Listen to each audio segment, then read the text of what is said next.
Assalamualaikum warahmatullahi wabarakatuh. Perkenalkan, nama saya Istiqamah dengan NIM 19101212 dari kelas A. Kali ini saya akan menjelaskan mengenai materi gerak. Nah, seperti apa? Yuk simak penjelasannya berikut ini. Baik, dari pembelajaran kali ini kita akan membahas yang pertama yaitu gerak pada benda, yang kedua gerak pada tumbuhan, dan yang ketiga gerak partikel pada reaksi kimia. Dalam kehidupan sehari-hari, kita sering melihat benda yang bergerak.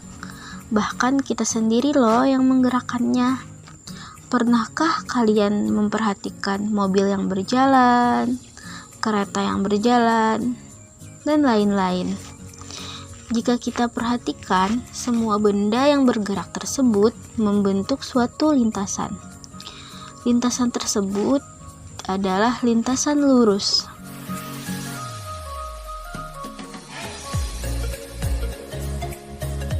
Coba perhatikan video berikut ini.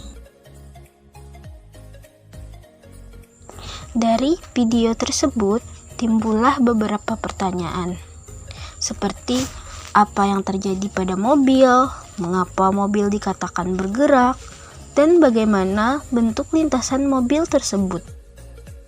Dari video tersebut, kita mengetahui bahwa suatu benda dikatakan bergerak adalah karena mengalami perubahan kedudukan dari titik acuannya. Titik acuan adalah suatu titik untuk memulai pengukuran perubahan kedudukan benda. Adapun titik-titik yang dilalui suatu benda ketika bergerak disebut lintasan.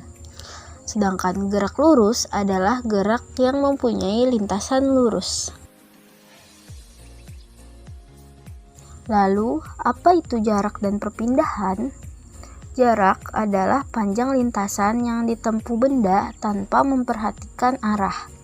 Sedangkan perpindahan adalah panjang lintasan yang ditempuh dengan memperhatikan arahnya. Baik, kita kembali lagi pada video mobil yang berjalan tadi. Ketika mobil berjalan sejauh 500 meter, maka kita mengetahui waktu yang dibutuhkan untuk menempuh jarak tersebut. Nah, pertanyaannya, seberapa cepat mobil tersebut menempuh jarak 500 meter tersebut? Nah, besaran fisis yang menjelaskan seberapa cepat benda bergerak adalah kelajuan. Kelajuan adalah perubahan jarak terhadap posisi awalnya dalam suatu selang waktu tertentu tanpa memperhatikan arahnya. Sedangkan kecepatan adalah kelajuan dengan memperhatikan arahnya. Secara matematis, persamaan kelajuan dapat didefinisikan sebagai berikut, yaitu Pi sama dengan S dibagi T. Pi ini adalah kecepatan, dan S adalah jarak, serta T adalah waktu.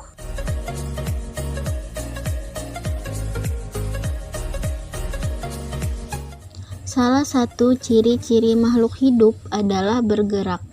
Baik manusia, hewan, atau tumbuhan, semuanya dapat bergerak. Namun, pergerakan pada tumbuhan berbeda seperti yang dilakukan oleh manusia dan juga hewan. Jika manusia dan hewan dapat melakukan gerakan aktif, maka tumbuhan hanya mampu melakukan gerakan pasif. Gerakan pasif pada tumbuhan dapat terjadi setelah mereka mendapatkan rangsangan atau stimulus. Klasifikasi gerak pada tumbuhan. Berdasarkan asal datangnya rangsangan, gerak pada tumbuhan dibedakan menjadi 3, yaitu gerak endonom, gerak higroskopis, dan gerak esionom. Yang pertama yaitu gerak endonom. Gerak endonom adalah gerak yang terjadi akibat rangsangan yang berasal dari dalam sel atau tubuh tumbuhan. Contohnya pada tumbuhan Hydrilla verticillata.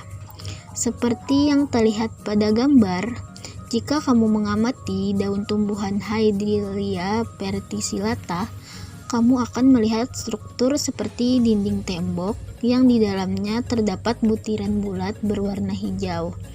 Struktur seperti tembok tersebut merupakan sel daun. Di dalam sel daun tersebut terdapat cairan yang disebut sitoplasma. Dalam sitoplasma terdapat butiran bulat berwarna hijau yang disebut kloroplas.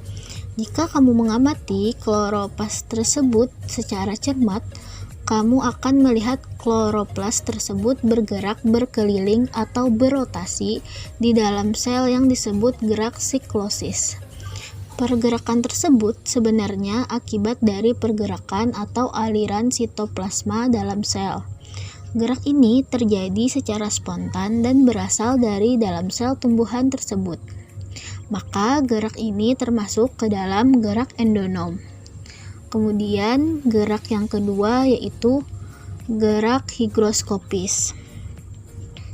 Gerak higroskopis ialah gerak yang ditimbulkan oleh pengaruh perubahan kadar air. Contohnya, pada buah polong-polongan seperti kacang kedelai, buah cangkring, dan buah biduri. Ketika buah polong-polongan sudah tua, terjadi perubahan kadar air di dalam sel secara tidak merata. Akibatnya terjadi pengurutan bagian buah yang tidak merata. Pengurutan ini membuat buah polong menjadi terbuka. Membukanya buah polong tersebut merupakan salah satu contoh gerak higroskopis. Yang ketiga yaitu gerak esionom. Gerak esionom yaitu gerak yang dipenuhi rangsang dari luar. Gerak esionom dibedakan menjadi 3 macam, yaitu yang pertama gerak tropi atau tropisme, yaitu gerak bagian tumbuhan yang dipengaruhi oleh rangsang, dan tropisme negatif jika arah gerak menjauhi rangsang. Adapun macam-macam gerak tropisme yaitu yang pertama ada fototropisme atau heliotropisme, yaitu disebabkan oleh rangsang berupa cahaya. Misalnya gerak daun condong ke cahaya. Yang kedua yaitu geotropi, yaitu disebabkan oleh rangsang berupa gravitasi bumi.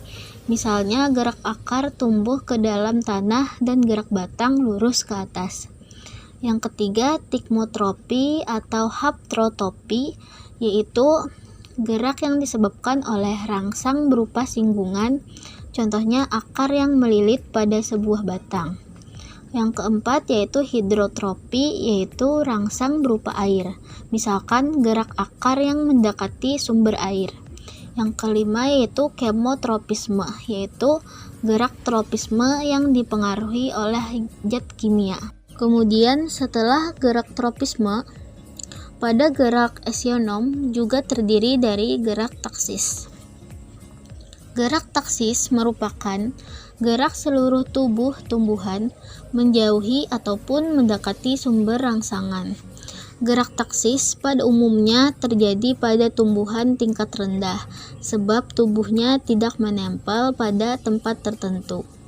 Jenis gerak taksis biasanya dinamai berdasarkan jenis rangsangannya. Misalnya disebut fototaksis jika rangsangannya berupa cahaya, dan kemotaksis jika rangsangannya berupa bahan kimia.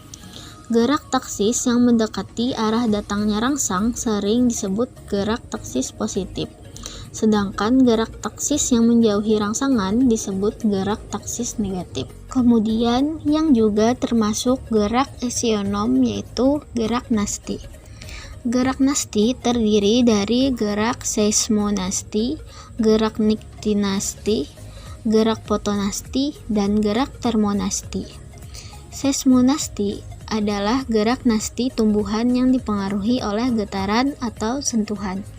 Kemudian gerak niktinasi adalah gerak tumbuhan akibat adanya rangsangan berupa kondisi siang dan malam hari. Kemudian gerak fotonasti yaitu adalah gerak nasti pada tumbuhan yang disebabkan adanya rangsangan berupa cahaya. Kemudian termonasti adalah gerak nasti tumbuhan dipengaruhi oleh rangsang berupa suhu.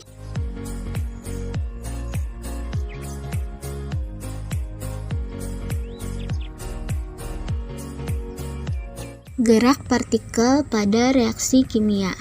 Sifat kimia adalah ciri-ciri suatu zat yang menyatakan apakah zat itu dapat mengalami perubahan kimia tertentu. Perubahan kimia adalah perubahan yang mengubah identitas zat dalam suatu materi. Pada perubahan kimia terbentuk zat baru. Terjadinya suatu reaksi kimia dapat diketahui dari perubahan yang diakibatkan oleh reaksi tersebut. Beberapa perubahan tersebut adalah terbentuknya endapan, terjadinya perubahan warna, terbentuknya gas, dan adanya perubahan suhu. Dalam reaksi kimia, terdapat reaksi kimia yang menghasilkan perubahan warna, dan reaksi kimia yang menghasilkan perubahan suhu. Baik yang pertama yaitu reaksi kimia yang menghasilkan perubahan warna.